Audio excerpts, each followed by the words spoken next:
ऐसे होता है ना कि पता नहीं लगता कि भाई ये क्या चल क्या रहा है, कभी इलेक्ट्रिक फील्ड, कभी इंड्यूस इलेक्ट्रिक फील्ड, राइट, कभी इंड्यूस ईएमएफ में चक्कर क्या है। मेरी रिक्वेस्ट आपसे ये है कि आपको सब्जेक्ट से इश्क करना है, राइट। जब आप इश्क करते हो तो आप जिससे भी इश्क करते हो तो उसकी हर एक बात सुनते हो, तो आपको केवल मेरे शब्दों से इश्क करना है और मेरे शब्दों को सुनना है। देखिए, इंड्यूस इलेक्ट्रिक फील्ड और इलेक्ट्रिक फील्ड में फर्क क्या है। ये इंड्यूस इलेक्ट्रिक फील्ड ये नॉन इलेक्ट्रोस्टैटिक होती है, नॉन कंजर्वेटिव होती है, यानी ये क्लोज लूप्स भी बनाती है। जय श्री राम, सत श्री अकाल, आदाब, a very good morning to all of you. मैं आपका अपना प्रोफेसर वरुण शुक्ला एक बार फिर आपके सामने रूबरू हुआ हूं एक नई वीडियो लेकर, एक नया शानदार कॉन्सेप्ट लेकर। जी हां, आज मैं 12वीं का यानी 12th स्टैंडर्ड का एक बहुत ही शानदार कॉन्सेप्ट लेकर आया हूं आपके सामने। कॉन्सेप्ट का नाम है इंड्यूस्ड इलेक्ट्रिक फील्ड। ये देखिए, इलेक्ट्रिक फील्ड सब जानते हैं, इलेक्ट्रोस्टैटिक से शुरुआत होती है इलेक्ट्रिक फील्ड की, लेकिन ये एक नई इलेक्ट्रिक फील्ड है जिसको बोलते हैं इंड्यूस्ड इलेक्ट्रिक फील्ड। इंपॉर्टेंट बात यहां पर है इंड्यूस्ड इलेक्ट्रिक फील्ड। जी हां, देखिए, इंड्यूस्ड इलेक्ट्रिक फील्ड और इलेक्ट्रिक फील्ड में फर्क क्या है, एक मिनट सुनिएगा, मैं आपको बता देता हूं। इलेक्ट्रिक फील्ड जो इलेक्ट्रोस्टैटिक्स में पड़ी है वो प्रोड्यूस की जाती है उन चार्जेस द्वारा जो रेस्ट पर होते हैं, यानी स्टैटिक चार्जेस द्वारा, राइट। और ये जो इंड्यूस इलेक्ट्रिक फील्ड है ये स्टैटिक चार्ज नहीं प्रोड्यूस कर रहे, ये किसी और तरह प्रोड्यूस होती है। दूसरी बात, जो इलेक्ट्रिक फील्ड आपने पढ़ी है इलेक्ट्रोस्टैटिक्स में, वो पॉजिटिव चार्ज से शुरू होकर नेगेटिव पे टर्मिनेट हो जाती है, यानी उसका मतलब है कि वो इलेक्ट्रिक फील्ड क्लोज लूप्स नहीं बनाती। लेकिन ये इंड्यूस इलेक्ट्रिक फील्ड ये नॉन इलेक्ट्रोस्टैटिक होती है, नॉन कंजर्वेटिव होती है, यानी ये क्लोज लूप्स भी बनाती है। ये एक बहुत इंपॉर्टेंट डिफरेंस है। एक बार आईआईटी ने या जेईई एडवांस जिसे हम कहते हैं, उन्होंने इस पर एक सवाल भी डाला था कि क्या induced electric field close loops बना सकती है। उसका आंसर है यस, इंड्यूस्ड बना सकती है, लेकिन जो इंड्यूस्ड ना हो वो नहीं बना सकती। जी हाँ, तो ये कॉन्सेप्ट मैं शुरू कर रहा हूं, ध्यान से सीखिएगा। और कॉन्सेप्ट की थ्योरी मैंने उठाई है एच.सी. वर्मा वॉल्यूम 2 से पेज 291 पर। जी हाँ, देखिए क्या है, let us take an example. मान लीजिए कि एक कंडक्टिंग लूप है, this is any conducting loop which is at rest, आप इसमें किसी तरह ये एक एक्सटर्नल मैग्नेटिक फील्ड में रखी गई है। वो मैग्नेटिक फील्ड मान लीजिए कि माइनस के कैप की तरफ है या प्लस के कैप की तरफ है, वो एक पर्टिकुलर डायरेक्शन में, और वो फिलहाल कांस्टेंट है। किसी टाइम जीरो पर अचानक से उसने उसको चेंज करना शुरू कर दिया। किसी टाइम जीरो पर आपने वो मैग्नेटिक फील्ड को अचानक से चेंज करना शुरू कर दिया, तो ऑब्जर्व क्या किया गया, ऑब्जर्व ये किया गया कि इसमें इस लूप में एक करंट करंट शुरू हो गया, इंड्यूस करंट फ्लो करना शुरू हो गया। तो देखिए इसको कैसे एक्सप्लेन किया गया। अब देखिए, हमने अचानक से फील्ड को चेंज किया, मैग्नेटिक फील्ड को चेंज करना शुरू किया, तो करंट पैदा हुआ। तो हम यहां पर यह कह सकते हैं कि फील्ड चेंज करने से पहले क्या था, जो इसके अंदर चार्जेस थे, लूप कंडक्टर के अंदर चार्जेस थे, वो रैंडमली इधर उधर मूव कर रहे थे, कोई इधर कोई इधर। देखिए, हम कभी भी रैंडम मोशन के बारे में ज्यादा इंटरेस्टेड नहीं होते। हमें मतलब है एक फिक्स डायरेक्शन में अगर इलेक्ट्रॉन्स जाएं, यानी उनकी ड्रिफ्ट से मतलब हमें। तो अगर वो फील्ड चेंज करने से पहले रैंडमली इधर उधर जा रहे थे, तो हम ये मान सकते हैं कि वो रेस्ट पर थे, राइट। दूसरी बात, जैसे ही आपने फील्ड को चेंज किया, तो चेंज अगर किया तो अगर इलेक्ट्रॉन मतलब अगर इंड्यूस करंट पैदा हुआ, तो उसका हम ये कारण कह सकते हैं कि वो करंट फ्लो हो रहा है, इसका मतलब चार्जेस मूव कर रहे हैं, यानी चार्जेस पर कोई ना कोई फोर्स लगी जिसके कारण वर्क हुआ, राइट। तो जो मैग्नेटिक फोर्स है या जो मैग्नेटिक फील्ड है वो स्टैटिक चार्जेस पर कभी फोर्स नहीं लगा सकती, ये हमें पता है। तो हम फिर ये कंक्लूड कर सकते हैं कि इसमें वो जो फोर्स लगी है वो मैग्नेटिक फील्ड के कारण नहीं लगी है, वो एक नई फील्ड के कारण लगी है। उस नई फील्ड को नाम दिया गया इंड्यूस्ड इलेक्ट्रिक फील्ड, ये उसका कॉन्सेप्ट है, राइट। तो अब समझते हैं उसका फॉर्मूला क्या है। तो इस लूप में जो work done per unit charge हुआ, जो इसके अंदर चार्जेस हैं ऑलरेडी इस कंडक्टिंग लूप में, तो वर्क का फॉर्मूला हम लगा देते हैं। क्या है वर्क का फॉर्मूला?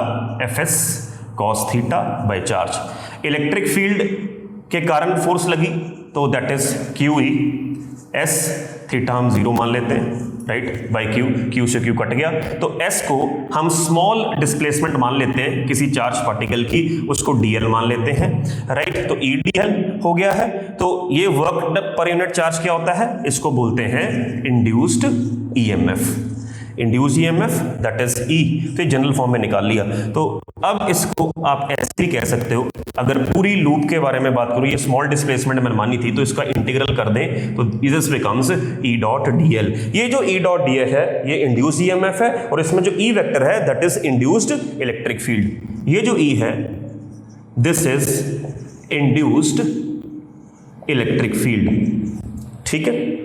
तो फैराडे के लॉ के मुताबिक also induced EMF is minus d∅dt, therefore हम कह सकते हैं कि integral of E dot dl is minus d∅dt। तो ये हमने एक फॉर्मूला ऑब्टेन कर लिया, इसे कहते हैं इंड्यूस इलेक्ट्रिक फील्ड। यानी एक दो बातें और बता दूं, इंड्यूस इलेक्ट्रिक फील्ड के लिए ये कभी भी जरूरी नहीं है कि एक लूप कंडक्टिंग होनी चाहिए। अगर नॉन कंडक्टिंग लूप भी हो तब भी वर्क होएगा, तब भी इलेक्ट्रिक फील्ड के कारण फोर्स लगेगी। फोर्स किसको लगेगी? लूप के अंदर जो चार्ज कैरियर्स हैं, जो इलेक्ट्रॉन्स हैं, जो प्रोटॉन्स हैं, उन पे फोर्स लगेगी, ठीक है। तो अगर फोर्स लगी तो वर्क तो तब भी हो जाएगा। तो ये कोई क्राइटेरिया नहीं है, ये कोई फिक्स क्राइटेरिया नहीं है कि इंड्यूस इलेक्ट्रिक फील्ड तभी पैदा होती है कि हम एक कंडक्टर लें। नॉन कंडक्टिंग लूप भी होती तब भी इंड्यूस इलेक्ट्रिक फील्ड पैदा हो जाती। तो ये मैंने कॉन्सेप्ट आपको एक्सप्लेन किया, और मैंने इसमें रेफरेंस बुक ली HC वर्मा, पेज नंबर 291। अब मैं एक न्यूमेरिकल आपको सॉल्व करके बताऊंगा जिससे आपको पता लगेगा कि ये लगाना कब है, क्यों है और कैसे लगाना है। बस 1 मिनट बोर्ड में रब कर दूं। तो ये मैंने क्वेश्चन उठाया है NCERT exercise question 6.17 chapter electromagnetic induction. Last question है EMI का NCERT में, ठीक है, आप देख सकते हैं। तो सवाल it is a very very good question, बहुत ही इंपॉर्टेंट सवाल है। तो मैं आपको एक अलग कॉन्सेप्ट से इसको सॉल्व करके बताऊंगा, ठीक है। नॉर्मली जो आप बुक्स में देखते हो सकता है कि ये कॉन्सेप्ट जो मैं बता रहा हूँ कई और किताबों में भी हो, मैं ये क्लेम नहीं कर रहा कि मेरा ही कॉन्सेप्ट है ये, लेकिन जो आप किताबें पढ़ते हो सकता है उसमें कुछ और वे में एक्सप्लेन किया हो। तो मेरी भी एक सोच है, ठीक है, तो आप इसको भी ध्यान से समझिएगा। देखिए करना क्या, हमारे पास एक व्हील है, ये इसके स्पोक्स हैं, और इस व्हील में इतने रीजन में मैग्नेटिक फील्ड एग्जिस्ट करती है और क्रॉस साइन अंदर की तरफ है, सिर्फ इतने रीजन में, यानी ए रेडियस में केवल मैग्नेटिक फील्ड एग्जिस्ट करती है, बाहर कुछ नहीं है। तो क्वेश्चन में ये कह दिया कि इस व्हील की कितनी एंगुलर स्पीड होगी अगर हम अचानक से फील्ड को स्विच ऑफ कर दें। अगर हम अचानक से फील्ड को स्विच ऑफ कर दें तो उस व्हील की कितनी एंगुलर स्पीड होगी। यानी क्वेश्चन पढ़ के ये लगता है कि ये व्हील रोटेट हो रहा होगा, तो पहले तो ये सीखते हैं हम, ओमेगा निकालना तो बात की बात है। तो ओमेगा क्यों आएगा, ये रोटेट किस तरफ करेगा और क्यों करेगा, क्लॉकवाइज करेगा, एंटी क्लॉकवाइज करेगा, पहले तो ये समझना जरूरी है। तो ये ध्यान से समझिएगा क्यों करेगा रोटेट। देखिए होगा क्या, मैंने आपको अभी पढ़ाया है कि इंड्यूस इलेक्ट्रिक फील्ड कब आती है, जब किसी रीजन में, किसी एरिया में अचानक से फ्लक्स चेंज कर दो, घटा दो या बढ़ा दो, तो इंड्यूस इलेक्ट्रिक फील्ड पैदा होती है। कितनी होती है? Integral of E dot dl is equal to minus d∅dt, और integral of E dot dl क्या है? इंड्यूस EMF ही।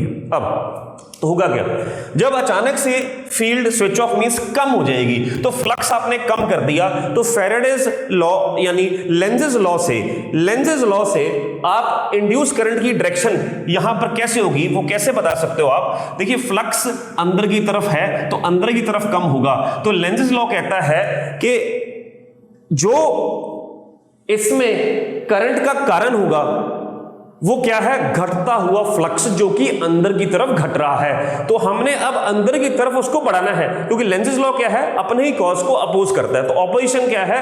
अंदर की तरफ फ्लक्स बढ़ाना। तो अंदर की तरफ फ्लक्स तभी बढ़ेगा जब हमारा थंब अंदर की तरफ जाएगा, तो वो तभी जाएगा जब करंट ऐसे क्लॉकवाइज घूमेगा। आई होप इट इज क्लियर। तो इसमें जो करंट है क्लॉकवाइज फ्लो करना शुरू कर देगा, और ये जो करंट की मूवमेंट हो रही है उसके कारण जो इलेक्ट्रिक फील्ड पैदा हो रही है वो ऐसे आप टेंजेंशियली बना सकते हो, ऐसे हर जगह पर आप टेंजेंशियली इलेक्ट्रिक फील्ड बना सकते हो। तो इस इलेक्ट्रिक फील्ड के कारण इसमें जो चार्ज है उस पर इस तरफ फोर्स लगेगी QE, क्योंकि जिस तरफ इलेक्ट्रिक फील्ड है उसी तरफ पॉजिटिव चार्ज पे फोर्स लगती है, आपको पता है।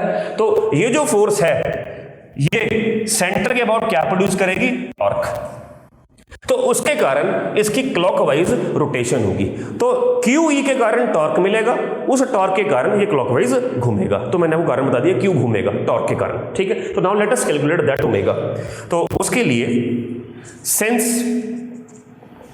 E dot dl is minus d∅dt, तो लेफ्ट हैंड साइड फिल करते हैं। dl वो लेंथ होगी जहां पर इलेक्ट्रिक फील्ड लग रही है, तो सेंटर से वो लेंथ कितनी है, डिस्टेंस कितना r, तो सर्कमफ्रेंस की लेंथ कितनी होगी 2 पाई कैपिटल R, ठीक है। माइनस साइन डायरेक्शन के लिए आप फिलहाल हटा सकते हो, तो अंदर आप फिल कर सकते हो d∅, फ्लक्स हो गया आपका BA। तो कितना फ्लक्स चेंज हुआ है, अचानक से जीरो कर दिया, पहले तो BA था, तो जो चेंज इन फ्लक्स हुआ वो B into A minus zero हुआ, टाइम इंटरवल dt हो गया। Clear? So this implies E into 2 pi R, और ये फ्लक्स कितने एरिया में चेंज हुआ है, वो फ्लक्स तो केवल पाई A स्क्वायर में एग्जिस्ट कर रहा है, तो ये ध्यान दीजिएगा। तो यहां पर एरिया आपने डालना है पाई A स्क्वायर बाई dt, वो टाइम इंटरवल हो गया। तो ऐसे आपने बड़े आराम से E की वैल्यू निकाल सकते हैं, पाई से पाई कैंसिल हो गया, तो देखते हैं E की वैल्यू निकाल लेते हैं यहां पर। So this becomes BA square upon